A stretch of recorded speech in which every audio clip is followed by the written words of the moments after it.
বাপি আছে না, বাপির সাথে যখন রিলেশন করছে ওই টাইমে বাপিকে তাবিজ করছে। তাবিজ করার পর ওর পিরিয়ড পর্যন্ত বাপি রেখা হয়েছে। বাপির সঙ্গে যখন আখির সম্পর্ক ছিল তখন বাপ্পিকে তাবিজ করে নিজের পিরিয়ড পর্যন্ত বাপ্পিকে খাইয়েছে আখি, এমনটাই মন্তব্য করলেন এবার মিথিলা। ভিউয়ার্স, বিস্তারিত জানতে হলে পুরো ভিডিওটিকে না টেনে শেষ পর্যন্ত দেখতে থাকুন। যে ছেলে আসে ওর বাপ মা, ওর ভাই আর ওর ভাবি ওর লগে রুমে পাঠায় দেয়। কেন পাঠায় দেয়?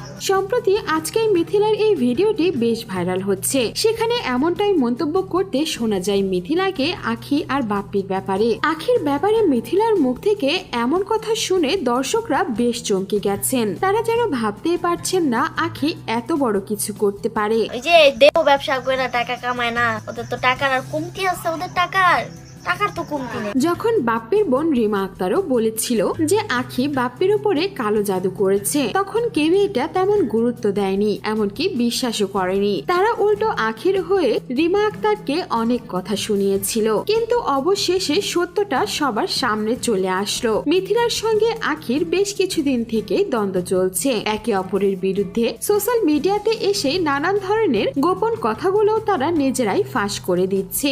আর এইবার মিথিলা নিজে আখির এই গোপন কথাটিও ফাঁস করে দিল যে আখি কিভাবে বাপ্পিকে ফাঁসিয়েছে আর তার উপর জাদুও করেছিল। মিথিলা সেখানে এমনটাও মন্তব্য করে আখি নাকি যে ছেলের সঙ্গে প্রেম করে আখির মা বাবা এবং ভাই ভাবি সবাই নাকি আখিকে রুমে পাঠিয়ে দেয় ওই ছেলের সঙ্গে থাকার জন্য। মিথিলা আখিকে উদ্দেশ্য করে এটাও বলে আজকে নাকি সে লাইভে এসে আখির বিরুদ্ধে থাকা তার কাছে সমস্ত প্রমাণগুলো সে দেখিয়ে দেবে। তবে এখানে অনেকেই কনফিউজ, আখি কি সত্যিই বাপ্পির সঙ্গে এমন কাজ করেছে নাকি করেনি। অনেকেই আবার এই কথা বিশ্বাস করেও নিয়েছে। তবে আখির ফ্যান্সরা আবার মিথিলাকেও ধুয়ে দিচ্ছে এই কথার জন্য।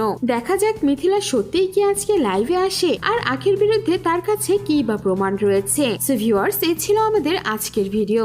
আর এইবার যে মিথিলা আখিকে নিয়ে এমন বিস্ফোরক মন্তব্য করলো, সেই বিষয়ে আপনার কোনো মন্তব্য থাকলে জানাতে পারেন আমাদের কমেন্ট বক্সে। আর বিনোদন জগতের এমনই লেটেস্ট আপডেট পেতে আমাদের চ্যানেলটিকে সাবস্ক্রাইব করে আমাদের সঙ্গেই থাকুন। ধন্যবাদ।